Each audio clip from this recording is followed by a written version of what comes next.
everyone. Welcome into a new episode of the Bengals Beat podcast. I'm excited to be in the studio talking about all things NFL draft, and that's where we're going to start today's episode.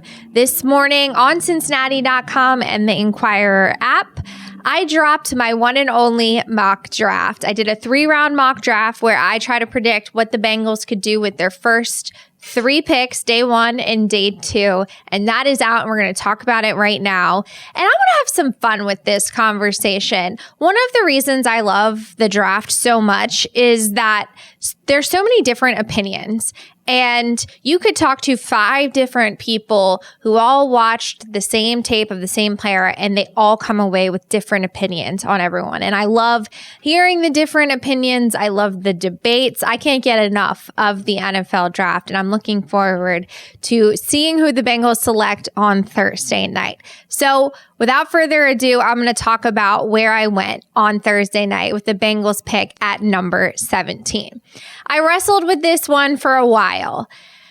I like to only do one mock draft because I like to spend time talking to people around the NFL, doing my research, and really honing in on a couple of different guys and making my selection from there, as opposed to sometimes I think the mock draft landscape can get a little bit oversaturated, and people have different needs that they are asked to do more mock drafts, and that's no disrespect to anyone who does multiple mock drafts. My preference and my style is to do one because it could be completely wrong, but I do spend a lot of time talking to people and trying to research and trying to get as best of an educated guess as I can. And when I started having conversations, I was really stuck on 3 different directions I thought that the Bengals could go.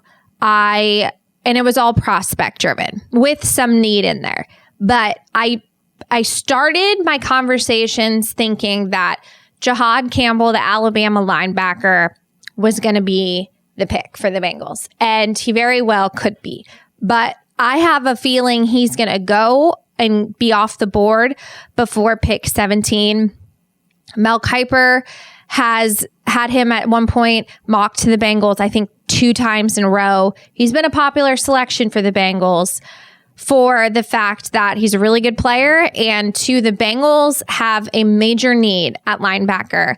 Jermaine Pratt requested a trade, and when asked about his future, the Bengals have stayed mum about the situation. And all signs point to that if the Bengals are in fact able to draft a linebacker they feel really good about, they then would move on from Pratt. But they can't make that decision yet until they know what that linebacker room is going to look like. So Campbell makes a ton of sense. And Al Golden, the Bengals' new defensive coordinator, was a linebackers coach for the Bengals when he was here in 2021. And so I have a feeling he is looking at the linebackers room and saying, okay, I think we need more here. And that's been the case the last 2 years. Logan Wilson's injuries have slowed him down the last couple of years. But overall, that group just lacks speed and playmakers and that dog mentality that you need, that hard-hitting linebacker that just means business. And you talk about the AFC North and it being a division that's predicated on teams that play tough, physical. You need that linebacker to be able to bring that physicality to your defense. And I think the Bengals are missing that.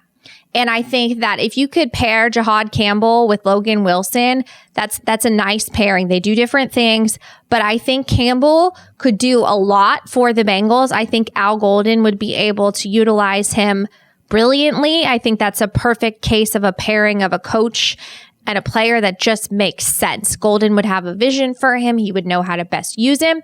And although Campbell's a linebacker, they could use him in some pass rush settings. He's a capable blitzer. And so it gives the Bengals, a really dynamic player on defense, and 2, it gives them options at multiple different levels. And I think you couldn't go wrong with that pick. So that's where I started.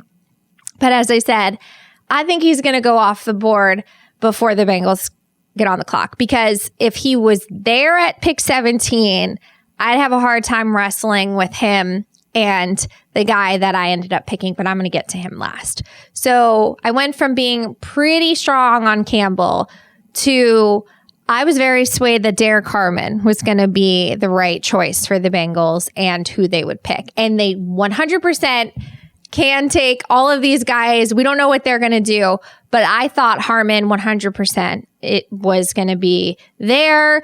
Makes so much sense. Love the prospect. But the more I talked to people around the league, the less I heard about him being set a pick worthy of 17. And that's where I talk about, people have different grades and they can place them all over. But I heard from a couple of different people that 17 might be a little bit too rich for Harmon. So that kind of changed my thinking. If the Bengals do, in fact, take Derek Harmon, I think it will be a great pick for them. He checks so many boxes. They need a pass rushing D tackle. They've needed it for years now. If they're able to get Derek Harmon, that solidifies your defensive tackle room for the next couple of years because you have two young players in Chris Jenkins and McKinley Jackson and Harmon, and then you have TJ Slayton. That group that was, in my opinion, the Achilles heel of the Bengals last year looks so much better. I've talked about it on this podcast multiple times with different draft analysts. They say he is a disruptive force in the middle. You know what you're going to get from him. There are no character concerns. That pick for the Bengals, I would have no issues with and think it could be a really good pick for the Bengals. So I was pretty high on Harmon last week. But then I settled in on who I thought this week, my pick, when I'm on the clock making this selection for the Bengals is. And when I talk to people around the league that have studied the defensive line position, the name that I heard more than anyone was who I ended up choosing, and that is Mykel Williams, the edge rusher out of Georgia. And what I heard about him, to me, ended up being a slam dunk for the Bengals in terms of what they need right now. Mykel Williams is tough. He's physical. That's one of the most common terms I heard used when describing Williams' play from people who have studied his tape, is that he's physical and they love his playing style. He played through an injury last year. He injured his ankle, and that certainly had a role in his limited production. But when I put scenarios out there, whether it be Harmon, Campbell, Shamar Stewart, Walter Nolan, all up against Mykel Williams multiple times, the winner was Mykel Williams. And then I started thinking about why that pick could just be a great selection. The Bengals, the more that I look at their depth chart and listen to Duke Tobin talk, he did his pre-draft press conference this past week, I think they internally feel good about their D-tackle position. Tobin said, yeah, of course, they're always looking to add pass rush internally, but I get the sense that they think McKinley Jackson and Chris Jenkins are going to take a step, and obviously Slayton fills that nose tackle room. So I don't think that they're looking at D-tackle as a big of a need as some of us people outside the building view it as. So that, to me, kind of changed where I was headed with Harmon and even Walter Nolan being someone I was really high on. Edge, to me, the more I look at it, is the biggest need for this team. And I know you could say guard is, but the reason I say edge is because when you look at where the Bengals are at with guards, if they had to play a game tomorrow, they would at least have players with Cody Ford, Cordell Volson, and Lucas Patrick who are veterans, who they might not be your first option, but you could win games with those guys protecting Joe Burrow. They know the system. They are capable players, and they're all going to compete for the job. But when you look at edge, we do not know at this point who the Bengals edge number 2 is going to be. Is it going to be Myles Murphy? Is he going to finally beat out Joseph Osai for that role? Or is Osai going to beat him out? We don't know. They're expecting Cedric Johnson to, take a leap in his second year. We don't know what Cam Sample is going to look like coming off that injury. There are too many unknowns at an absolutely critical position that the Bengals struggled so much in last year. Trey Hendrickson accounted for 17.5 sacks of the Bengals' 36 last year.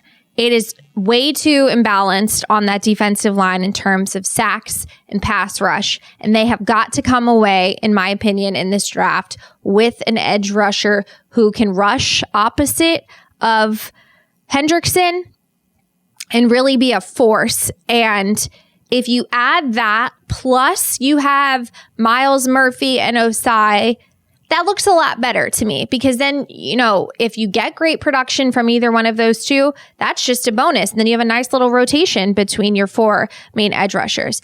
But if you're not able to get any production from Osai and Murphy, you at least know you have this player in a draft class that's loaded at edge rusher right in the middle of that draft. If you look at mock drafts, you'll see at least 3 to 4 guys that could all come off the board between pick 14 to pick 24.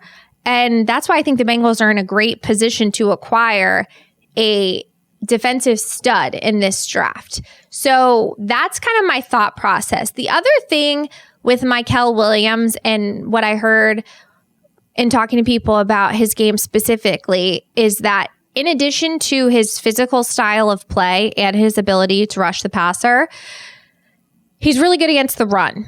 And I think that's important because the Bengals lost Sam Hubbard. He retired, and Sam Hubbard was their best run defending edge rusher. And he played a significant role. And that's why when he was injured and didn't get back to the level he was at, the Bengals defense suffered.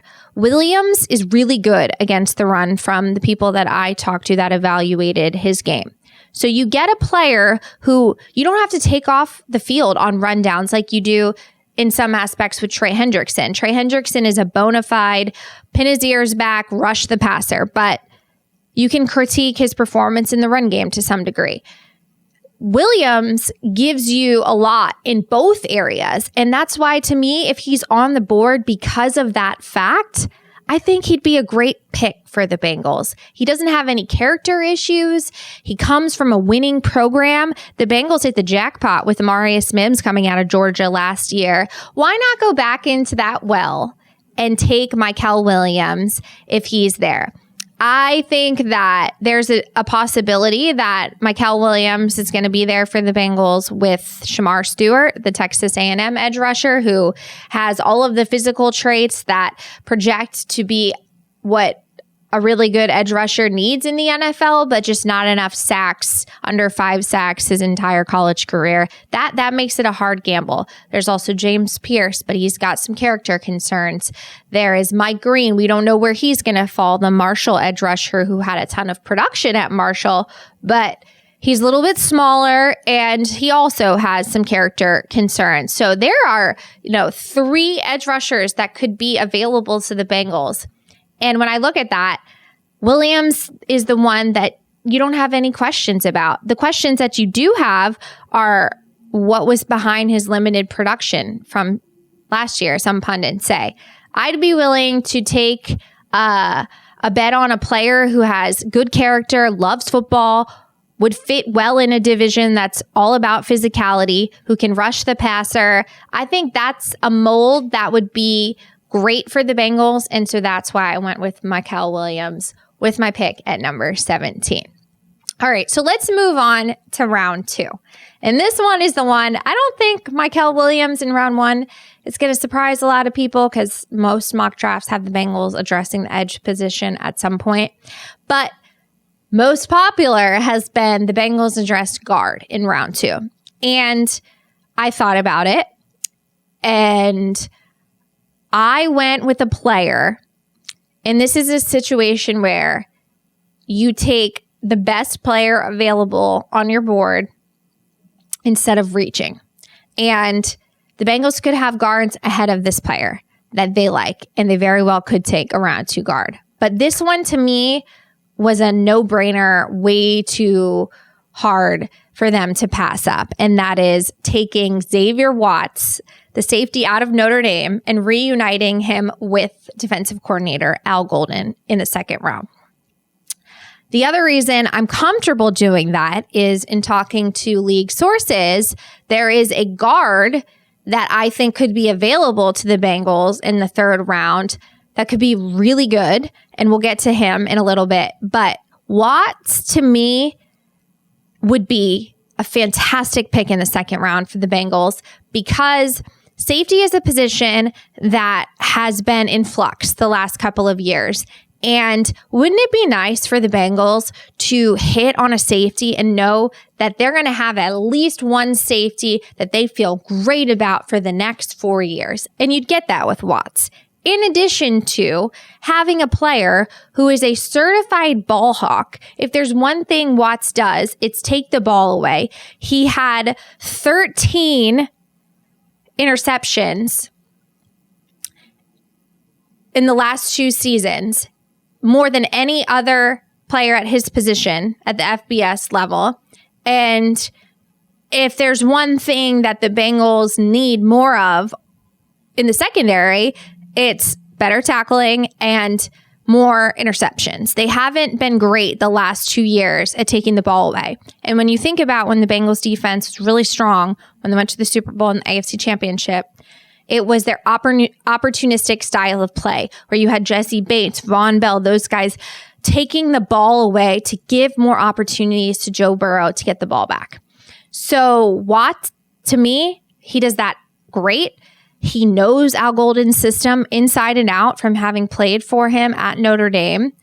He meets all of your check marks in terms of what you need in a dynamic safety. I know that, people can pick apart, his game to some degree, but I look at it as this. You don't have 13 interceptions if you don't have great instincts. And instincts are sometimes something that you can't coach in someone. And so if you have a player that you know has great instincts, you've coached him, you know what he's made of, to me, that would be really hard to pass up. So I go with the Bengals taking Xavier Watts in round 2. And I think that would be a huge get for them. And it then takes some heat off of Geno Stone and Jordan Battle to 100% start. They can battle it out for the position opposite of Watts. And I think that would be a much better situation for the Bengals. So let's move on to round 3. And this is where I address the offensive line. Don't worry, I didn't go all 3 picks without addressing the guard spot. There were 2 players that, when I talked to people around the league, that I asked about, and I was very specific when I asked about offensive linemen, because what I've learned in covering the Bengals for the last couple of years is that not every offensive lineman is a fit in Cincinnati because of the style that they play. Joe Burrow wants to drop back. He dropped back more than any quarterback last year, and it wasn't even close. It was by a lot. The Bengals are going to drop Joe back between 40 to 50 times a game, most of the time. That's where they view is their bread and butter. That's where they think that they're best at. And it's hard to argue against it. But that means they need a certain style of offensive lineman who is comfortable in that role. And so when I asked that, there was a player who came up often, and that is Dylan Fairchild out of Georgia. And the more you dig into his background, it seems like a fantastic pick for the Bengals, because of a lot of reasons. He played with Amarius Mims at Georgia. There's familiarity there. And chemistry along the offensive line is really important. Mims has familiarity with him, can speak to his character. I'm sure the Bengals front office has probably picked Mims' brain about a couple of the Georgia players. Why would you not do that? But Fairchild has a wrestling background, which I think is unique because of the change that the Bengals made at their offensive line coach, Scott Peters. He brings a unique and different approach to the offensive line. And one thing you know about wrestlers is they're tough. I've heard that Fairchild is a fantastic character kid. He's very much viewed as on the rise. The biggest knock about Fairchild is lack of experience, but most evaluators say he's got the physical tools and the character makeup to be a really good player on the offensive line. And when you look at some of the Bengals' hits on the offensive line, most of them being in free agency, with Mims recently being their success there in the draft last year. When you've got these good offensive linemen, a lot of it has to do with their character. Do they love football? Are they that, tough, physical offensive lineman who wants to run you over to protect Joe Burrow? I think of like how successful Ted Karras has been, and Fairchild reminds me of him to some degree, not from a physical skill set and style, but a character makeup where you just hear nothing but the kid just loves football. He just wants to be great. It's really important to him. And I think if you can bring someone like that in, you put him next to Mims at right guard. I mean, you're bringing in someone who came from a pro level college program at Georgia, which has proven to be, the Bulldogs have produced so many quality players in the NFL. I think Fairchild would be great for the Bengals in all of the things that he does really well. He played in all 28 games, and he was battling some injuries at times. He's another one similar to Mykel Williams, where them playing through injuries shows they love football, and that's important. So I think that all of those things together just make that pick really solid for the Bengals. And I've heard that he is going to rise in this draft because I've heard the offensive line depth isn't great in this draft. So the teams that need a guard or an interior offensive lineman are going to, I think they're going to fly off the board early. So it'll be interesting to see if the Bengals address guard in the second round. Knowing that, we'll see what they could do there. But those are my 3 picks. And I think that if the Bengals came away with 2 of these 3 players, it would be a slam dunk. But majority of where I focused this draft on was fixing the defense, because I think for the last 2 years, the Bengals defense has underperformed and just lacked playmakers. And I think that if they could get Mykel Williams and Xavier Watts, you're walking away with 2 really good players that immediately upgrade your defense, and you're showing your team and your fan base that you are committed to fixing the defensive side of the ball. Duke Tobin was asked in his pre-draft press conference, with so much money allocated to the offensive side of the ball, what's the realistic expectation for the defense? And he said defense is just as important to them as offense. And while there can be imbalance with the pay on one side, that makes it just as much more important to hit on your defensive draft picks. Look at the Kansas City Chiefs. They're a perfect example of that. They have a lot of offensive players making a ton of money. And part of the reason they've been able to make the run that they have the last couple of years is they've really hit on their defensive draft picks. And that's the model that I think that the Bengals need to take to continue to try and be a contender in the AFC. And I think that these 3 picks, who knows, they could have these guys in a completely different ranking than me. But that's what makes mock drafts so fun. And so that's where my head was at heading into this draft, and we will see where it all goes. All right, that is it for some explanation on my mock draft. Be sure to check it out. And over the weekend, we'll have you covered with all of the Bengals draft moves. We'll be there all weekend hearing from the prospects, who the Bengals end up drafting, Zach Taylor, and several coaches throughout the weekend. So be sure to keep it here throughout the weekend for all your news on the Cincinnati Bengals.